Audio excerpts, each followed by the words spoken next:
राजस्थान अध्ययन पुस्तक जो कक्षा 6 से कक्षा 12 के लिए संबंधित थी, उसके बारे में हम बात कर रहे थे और आगामी एग्जाम्स के लिए रामबाण साबित होने वाले यहाँ से प्रश्न बनेंगे। एक भी प्रश्न आपका यहाँ से जीके से संबंधित जो भी प्रश्न होगा राजस्थान जीके से, वो एक भी प्रश्न यहाँ से बाहर नहीं जाने वाला है। 360 पेज की पीडीएफ होने वाली है, पूरी की पूरी हमने ई बुक बनाई है। डाउनलोड करना चाहते हैं, लिंक आपको डिस्क्रिप्शन में दिया गया है। हमारी तरफ से सभी जो संबंधित आपके विषय वाइज संबंधित नोट्स जो होते हैं, वो हमारी तरफ से फ्री उपलब्ध कराए जाते हैं आपको, और उसका लिंक आपको डिस्क्रिप्शन दिया गया है। हमारा ऐप डाउनलोड करना पड़ेगा, ऐप के अंदर ये सारे नोट्स वाले फोल्डर में अपलोड कर रखे हैं, तो जल्दी से जाइए डाउनलोड कीजिएगा। और बात करते हैं, हम बात कर रहे थे कक्षा 10 का, जिसमें नाम आता है राजस्थान के प्रमुख पर्यटन स्थल। अध्याय का नाम है राजस्थान के प्रमुख पर्यटन स्थल के बारे में बात कर रहे थे।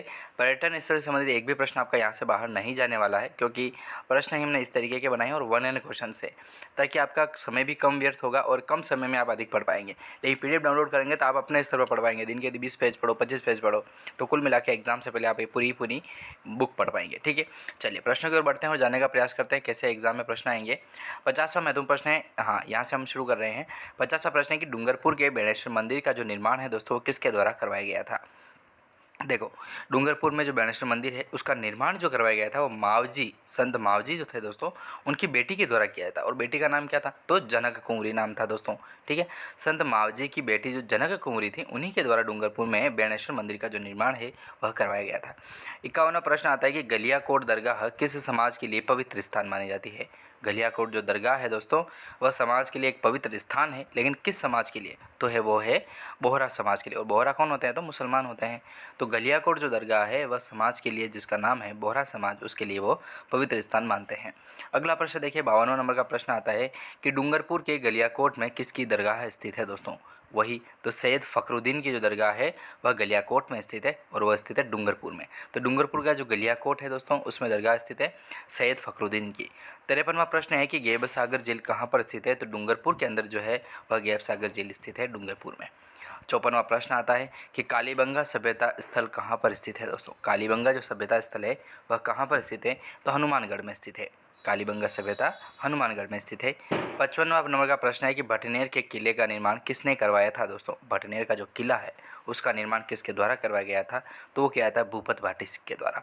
ठीक है, भूपत सिंह भाटी जो है, उन्हीं के द्वारा भटनेर में किले का निर्माण कराया जाता है, जिसका नाम भी उन्होंने भटनेर का किला रखा था।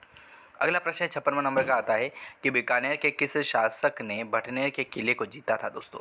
तो सूरत सिंह जो शासक थे, उन्हीं के द्वारा जीता जाता है 1805 ईस्वी में।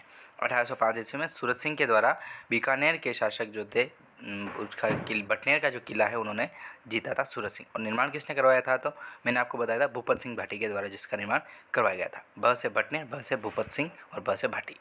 57वां नंबर का प्रश्न आता है कि हवा महल की आकृति कैसी है दोस्तों। हवा महल जो है, उसकी आकृति किस प्रकार की बनी हुई है, तो याद रखिएगा, कृष्ण के मुकुट के समान बनी हुई है। कृष्ण, जिस तरीके से भगवान श्री कृष्ण का मुकुट है, मुकुट जो धारण करते हैं, उसकी डिज़ाइन के रूप में, उसकी डिज़ाइन के उस बेस पे जो है वो बनाया गया है हवा महल को। ठीक है, हाँ, बहुत इसकी तुलना जो है बहुत बड़े बड़े लोगों से की गई है हवा महल की तुलना। ठीक है, अगला प्रश्न आता है 58वां नंबर का कि हवा महल का निर्माण जो है दोस्तों, वो किसके द्वारा करवाया गया था। हवा महल का निर्माण किसके द्वारा करवाया गया, तो प्रताप सिंह के द्वारा करवाया गया था, और 1799 में कराया गया। ठीक है, हाँ, 1799 के तहत प्रताप सिंह के द्वारा जो है, वह हवा महल का निर्माण करवाया जाता है। कहाँ पर, तो जयपुर में कराया जाता है। अगला प्रश्न देखिए, 59 नंबर का प्रश्न आता है कि हवा महल का वास्तुकार कौन था दोस्तों। हवा महल का जो वास्तुकार है, वह कौन थे, तो लालचंद उस्ता का नाम आता है। लालचंद उस्ता जो हैं, वह हवा महल के वास्तुकार माने जाते हैं, लालचंद उस्ता। अगला प्रश्न 60 नंबर का आता है कि हवा महल में झरोखों की संख्या कितनी है दोस्तों। हवा महल में झरोखे जो हैं, उनकी संख्या कितनी है, तो 953 माने जाते हैं झरोखे। हवा महल में झरोखों की संख्या 953 है, मतलब खिड़कियाँ बनी हुई है 953 खिड़कियाँ। अगला प्रश्न 61 नंबर का कि आमेर महल का निर्माण किनके द्वारा करवाया गया था, किसके द्वारा करवाया गया, तो राजा मानसिंह प्रथम के द्वारा करवाया गया। ठीक है, हाँ, आमेर महल का जो निर्माण है, वह किसके द्वारा करवाया गया, तो राजा मानसिंह प्रथम के द्वारा करवाया जाता है। 1592 की बात है। ठीक है, हाँ, 1592 के तहत जो है, वह आमेर महल का निर्माण करवाया जाता है राजा मानसिंह प्रथम द्वारा। और हवा महल के झरोखे खिड़कियों की बात करें तो 953 थे, और हवा महल का वास्तुकार जो है, वह लालचंद उस्ता थे। तो इस तरीके से हमने 61 महत्वपूर्ण प्रश्नों के बारे में बात की है। अगले वीडियो में अगले क्वेश्चंस को जानेंगे। धन्यवाद।